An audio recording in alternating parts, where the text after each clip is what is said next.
हमको इंडिया के हवाले किया जाए या किसी गैर मुल्क के हवाले किया जाए, इंडिया वाले हमें मारेंगे, छत नहीं गिरेंगे। अगर कहते हैं एनओसी, एनओसी नहीं दी तो बिजली क्यों खाएंगे, एनओसी नहीं दी सड़कें क्यों बनाएंगे।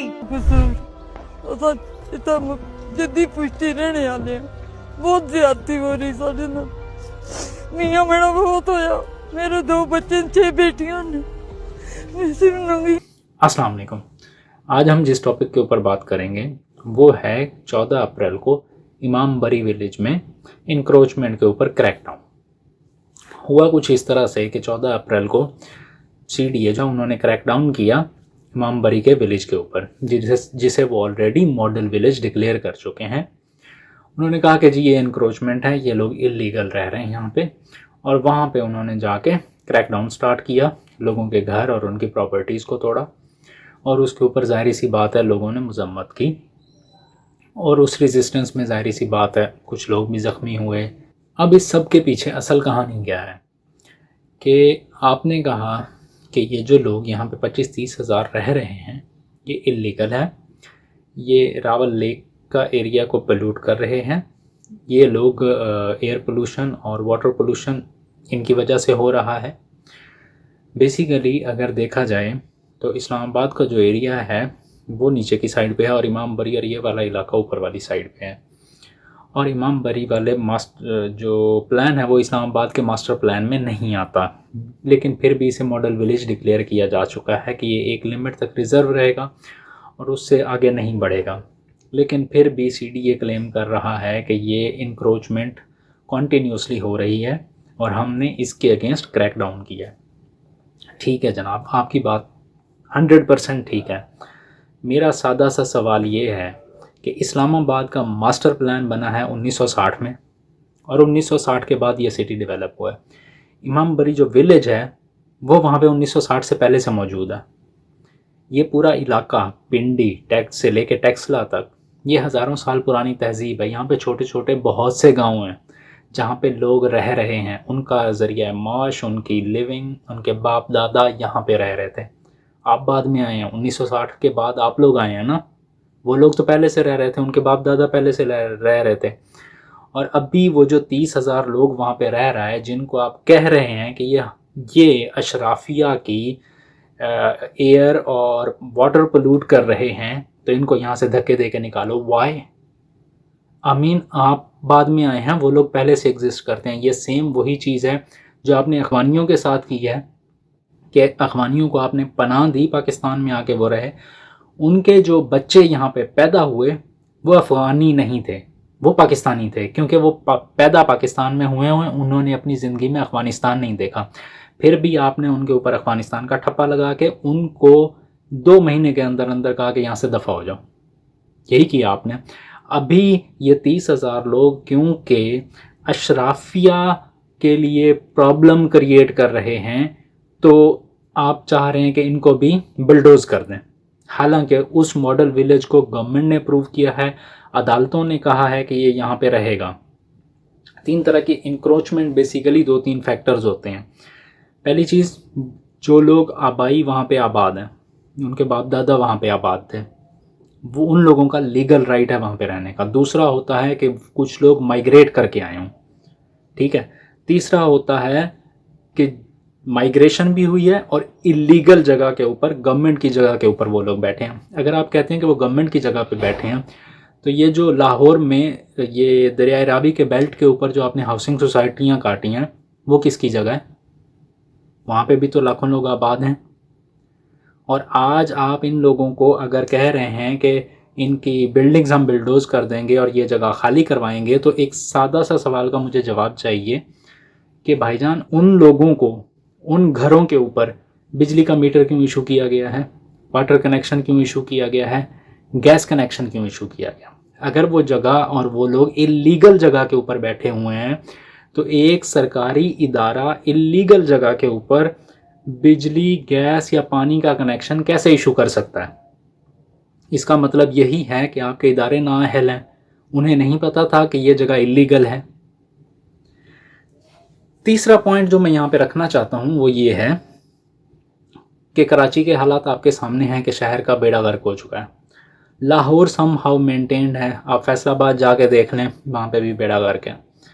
कोई एक शहर उठा के देख लें, सक्खर को देख लें, ये वो शहर हैं जो मैंने खुद देखे हुए हैं, ठीक है, मैं इसलिए ये बात कर रहा हूँ। तो आप किसी भी शहर को उठा के देख लें, हर जगह यही हाल है। अब चूंकि इस्लामाबाद में अशराफिया बस्ती है और आपको अशराफिया को कंफर्ट देने के लिए ये जगह खाली करवानी पड़ रही है। मेरा ज़ाती ख़्याल ये है कि पाकिस्तान में अगर फरिश्ते भी आ जाएं तो वो इस मुल्क को नहीं चला सकते, क्योंकि सिस्टम में प्रॉब्लम है, ठीक है। हमें सिस्टम को ठीक करने की ज़रूरत है। सिस्टम में प्रॉब्लम क्या है कि भाई 1960 से पहले से वो गांव वहाँ आबाद है। किसी ज़माने में ये इंटरनेशनल ट्रेड रूट का भी हिस्सा था। इस गांव से शायद 5 या 7 किलोमीटर दूर होगी जीटी रोड, या 10 किलोमीटर लगा लें, इससे ज़्यादा तो नहीं है। तो ये हज़ारों साल पुरानी तहज़ीब है। ये लोग, इनके बाप दादा काफ़ी सालों से यहाँ पे, सैकड़ों सालों से आबाद हैं। आप उन्हें बिल्डोज़ नहीं कर सकते, एक चीज़।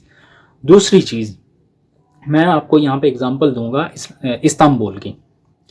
इस्तांबुल में गवर्नमेंट ने 2021 के अर्थक्वेक के बाद, या 21 या 22 के एंड में जो अर्थक्वेक आया था, उसके बाद गवर्नमेंट ने कहा कि भाई हमारे शहर में 6000 के करीब बिल्डिंग्स हैं जो अर्थक्वेक में गिर सकती हैं।